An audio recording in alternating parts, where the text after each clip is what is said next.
En todas las culturas, pasadas y futuras, desde que el mundo es mundo, en las largas y frías tardes de invierno, el mejor lugar junto al fuego está reservado para el cuentacuentos.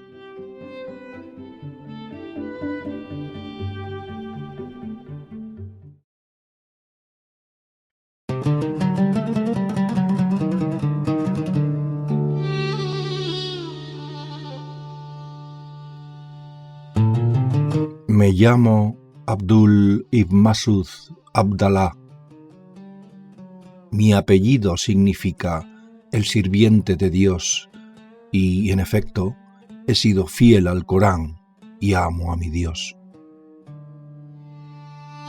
Pero yo, su humilde sirviente, también soy matemático, físico, poeta y alquimista. Nací en Granada 50 años antes de que los poderosos Isabel de Castilla y Fernando de Aragón, con una determinación inquebrantable, el 2 de enero de 1492 ocuparon la ciudad para siempre. Desde entonces, mi suerte no ha hecho más que abandonarme día a día, como mi juventud.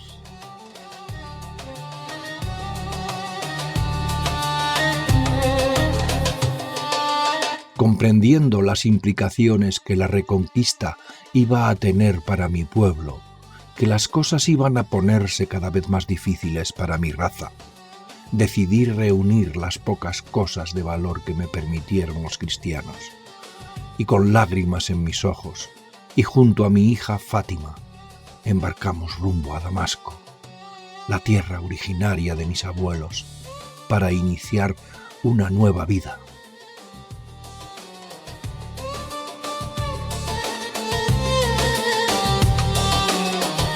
El pasaje casi consumió el poco oro que no encontraron los infieles, y los pocos libros manuscritos con todos mis estudios que quise trocar no fueron considerados como objeto de valor, ininteligibles para aquellos nuevos amos, muchos de los cuales no sabían leer ni escribir.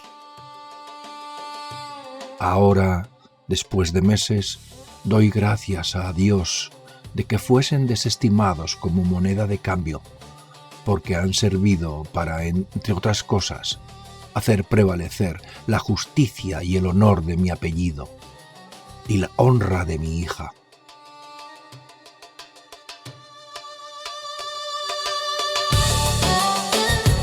Así pues, tras días de tranquila travesía y después de haber hecho escala en Túnez para aprovisionar agua y alimento, fuimos abordados por corsarios ingleses, pasada a cuchillo toda la tripulación, pero conservada nuestra vida por sospecha de que, siendo pasajeros de primera clase, pudiese nuestro cautiverio generar una conveniente recompensa.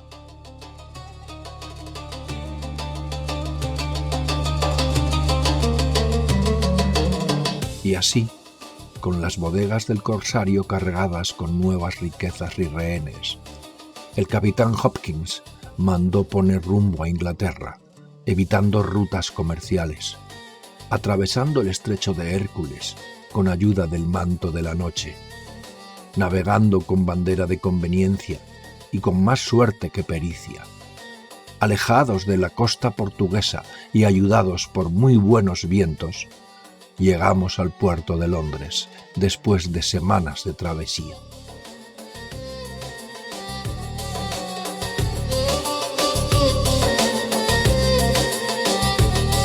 Pasamos la larga travesía sin salir de la bodega, acomodados en un rincón, vigilados y protegidos por un marinero de confianza del capitán, quien, intrigado por el valor potencial de estos exóticos pasajeros, se preocupó de mantener nuestra seguridad y especialmente la de Fátima, de belleza codiciosa para aquellos hombres acostumbrados a vivir con la amenaza de la soga alrededor de su cuello. No hay nada mejor que ser valioso para conseguir respeto.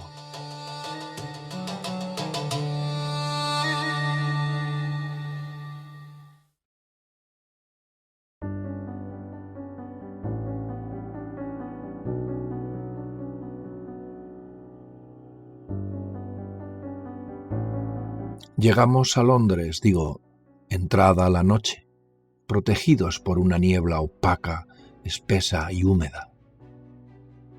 Soldados de la reina nos estaban esperando y nos condujeron directamente a una celda de la Torre de Londres. No a una celda de castigo donde los menos afortunados sufrían tortura, hambre y vejaciones diarias, sino a otra mucho menos incómoda, provista de buena luz, de algunos muebles, 2 catres, así como de bebida y comida de razonable calidad.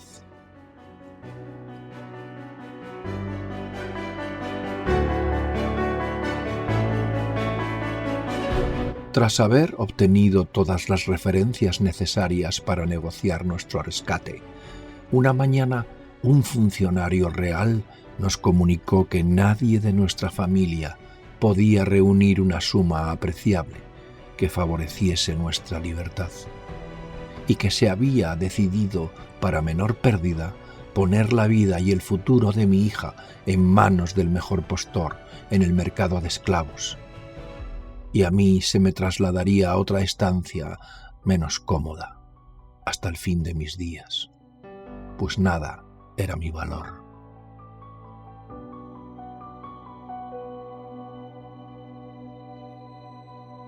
Aquella noche terminé de concretar un plan que ya venía fraguando desde casi el momento de abandonar Granada. Mi plan daría un vuelco radical a nuestra situación y quizá volverían a considerar nuestras vidas como altamente valiosas, más aún de lo que nadie hubiese imaginado. Proporcioné los detalles imprescindibles al soldado que nos custodiaba, y aquella misma mañana se presentó un funcionario real, quien ordenó que nos asearan y nos vistieran decentemente, y nos condujo ante una autoridad superior más cercana a la reina. Nuevas explicaciones, nuevos argumentos que no alcanzaba de comprender de todo el emisario, pero que aún así atisbó que el asunto podría ser de importancia trascendental y muy beneficioso para la corona.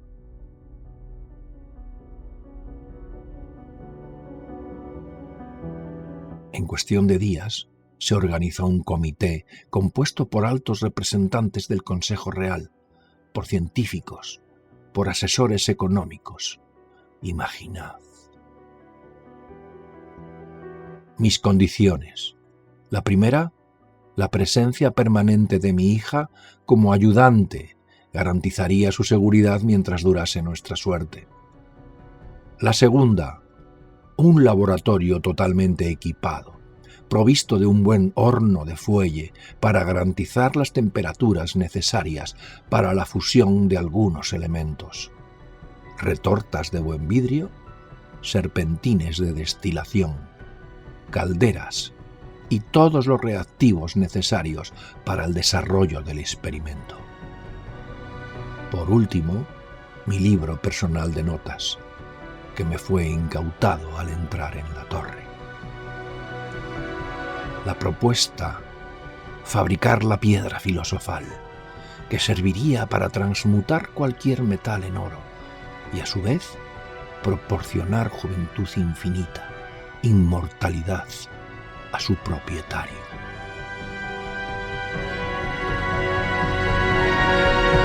Las condiciones de ellos: una prueba representativa de oro.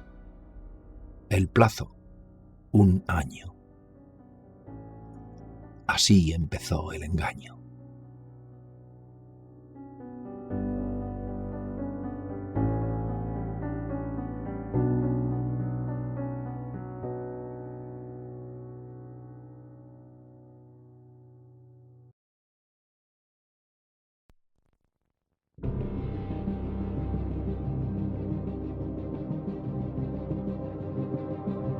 Los primeros días preparé el espacio de trabajo, calentando la fragua, lavando cuidadosamente retortas, cuencos, morteros, Preparé reactivos en decenas de botellas.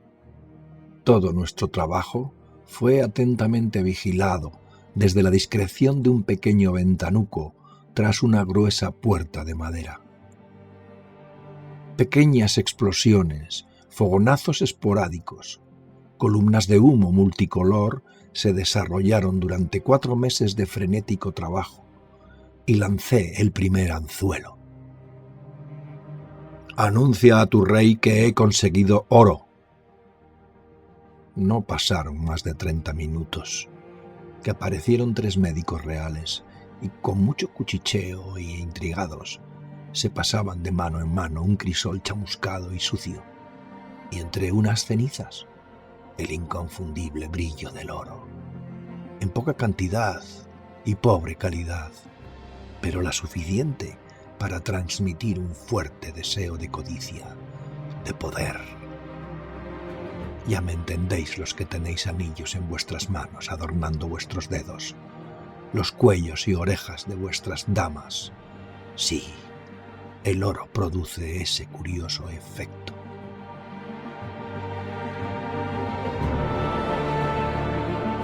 Cuando consiga purificarlo, estaré en condiciones de fabricar el elixir de la vida, anuncié. Aquí lo tengo todo descrito, decía mientras señalaba mi ordenada caligrafía árabe en un libro de enormes guardas de cuero, ajado por el tiempo, en páginas cuidadosamente cosidas al lomo. Y ellos miraban atónitos a lo que les mostraba, sin entender una sola palabra, pero asintiendo y hablando entre ellos, como si fueran doctos en la materia. Pobres desgraciados.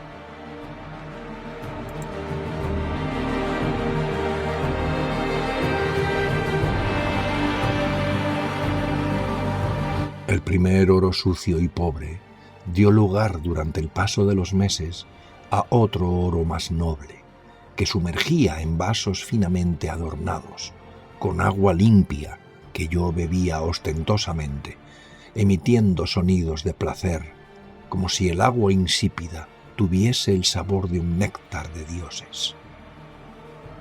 Y al engaño general contribuyó mi lenta transformación de anciano viejo y encorvado por los dolores de las articulaciones, cuidadosamente estudiada para ir pareciendo cada vez más joven.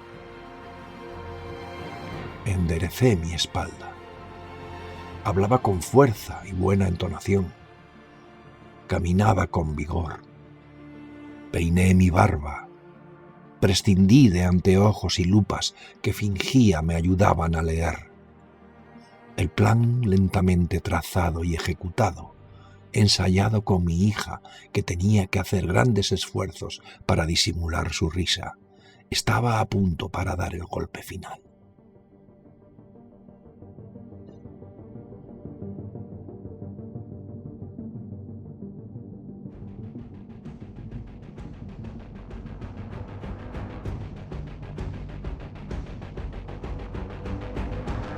Se agotó el año. Llegaron los cuestores y preguntaron.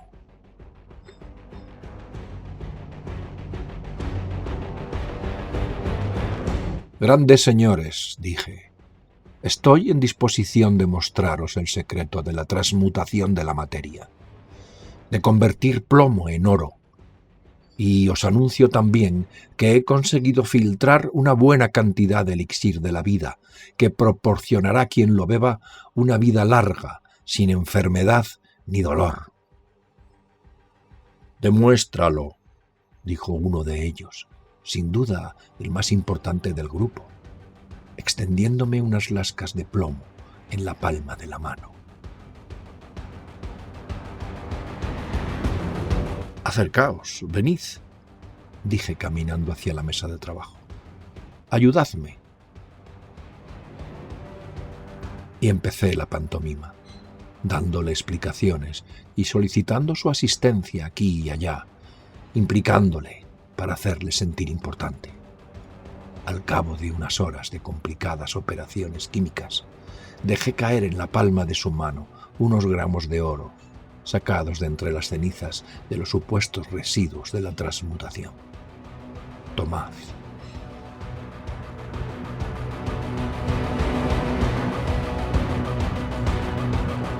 Brillaron sus pupilas dilatadas. Temblaron sus manos y se hinchó su ego, como un globo. Con gesto triunfal, miró directamente al grupo apartado en un rincón, como si él mismo hubiese sido el artífice del milagro. Tragó el cebo, el anzuelo, el sedal y la boya, y aún se hubiese tragado hasta la caña. Para rematar el efecto, le ofrecí la supuesta poción, el elixir de la vida. Tomad, bebed y sentid su poder, ofrecí.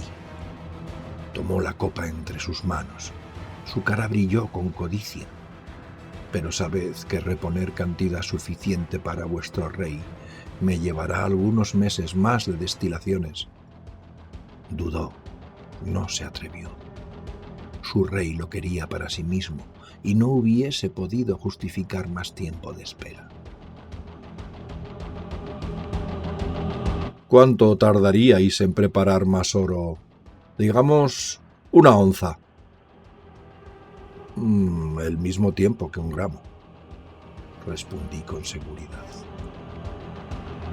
Convinimos que en 1 semana repetiría el proceso, esta vez con la presencia del mismísimo rey de Inglaterra, su familia y los más altos dignatarios de la corte.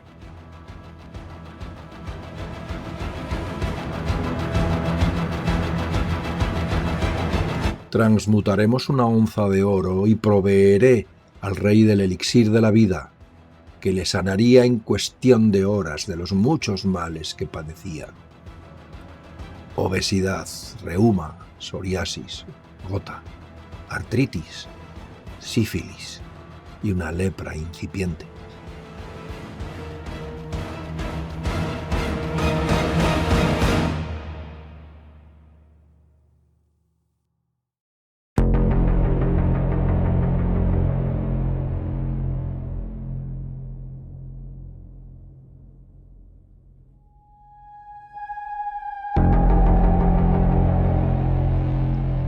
Llegó el día señalado.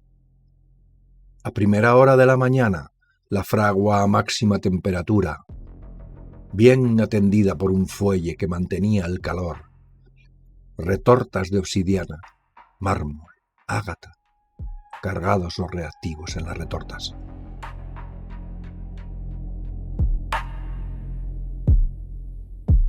Cuando entró el rey, ocupando con su oronda, pomposa y globulosa presencia todo el espacio de la puerta, pensé que iba a quedar atascado. Pero Enrique VII maniobró con sus aparatosos y ricos ropajes y se introdujo de forma torpe y atropellada, como escupido en la estancia. Trastabillando unos pasos, recuperó la compostura.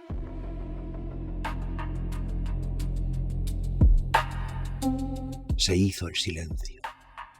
La corte de zánganos aduladores que le seguía a prudente distancia se distribuyó discretamente, en un segundo plano. El humor de Enrique era más bien breve, solo lo justo como para propinar una cruel patada al bufón para desviar las miradas de su propia torpeza. Dibujó una sonrisa forzada, despreciable, sobre aquella cara grasienta y bulbosa, de ojillos pequeños, entrecerrados, de un azul tibio sin color. Mirarle a la cara producía el mismo efecto que mirar la cara de un cerdo pocos días antes de la matanza.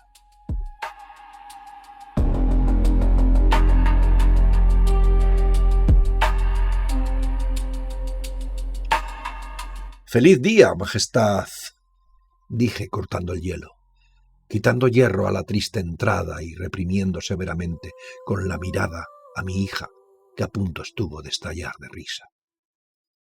A pesar de todo, el rey recobró el humor. «La fama te precede, alquimista», gruñó. «Hazme oro». Detrás de él, los zánganos se recolocaron, intentando ganar espacio para no perder detalle del proceso. «Sentaos en esa silla, mi señor. Tardaré 1 hora escasa». Hice una profunda reverencia e inmediatamente me giré y empecé a representar la función largamente ensayada. Mi hija y yo nos vestimos un pesado faldón de cuero, de protección, unos anteojos provistos de un filtro de aire que caía hacia la espalda, sobre el hombro. Aquellos elementos de protección fueron una novedad introducida en el último momento. Nadie reparó en ello hasta que fue demasiado tarde.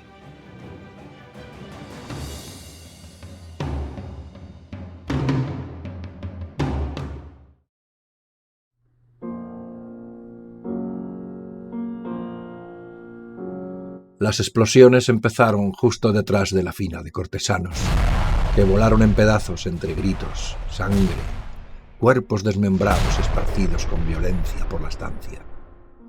Brazos, piernas, manos, mandíbulas, gritos, gritos, caos, el Armagedón.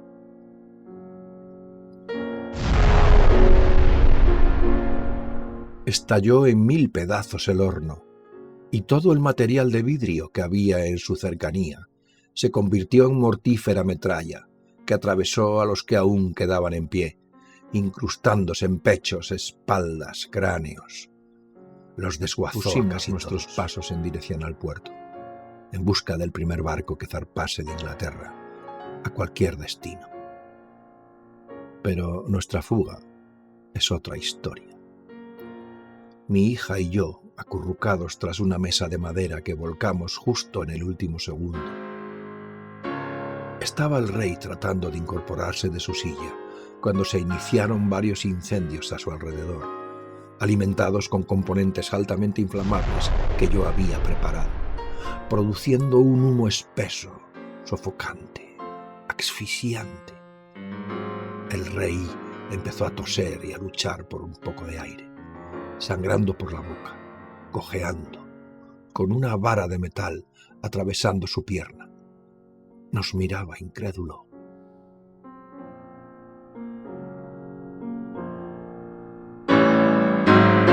«Majestad, tomad el elixir inmediatamente», grité arrojándole un pequeño vial azulado, como con luz propia.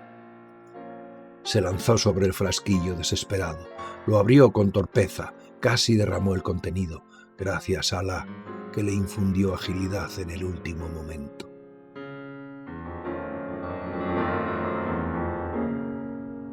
Y se lo tragó de golpe. Sonrió triunfante, sugestionado por la ignorancia. En pocos segundos el compuesto hizo su efecto. Agujereó su ulceroso estómago y empezó a retorcerse de dolor, vomitando espuma por la boca, gritando como un poseso. Sabedor de su seguro final, se desplomó temblando con espasmos y estertores, pero aún vivo. Se tarda un buen rato en morir cuando tienes las tripas perforadas, ¿sabes?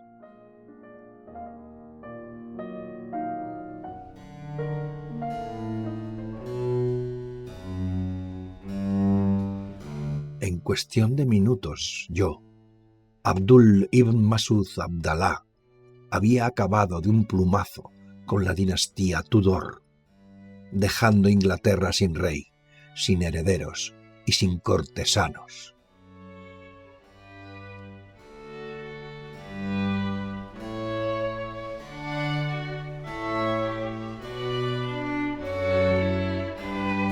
Metí el único libro de valor, el de poesía, en mi saco de cuero.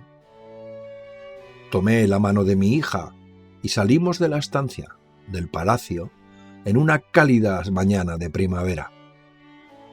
Todo era confusión y prisas a nuestro alrededor. Nadie reparó en un viejo encorvado ayudado por un bastón y por el brazo de su hija, supervivientes de un incendio devastador en la Torre de Londres.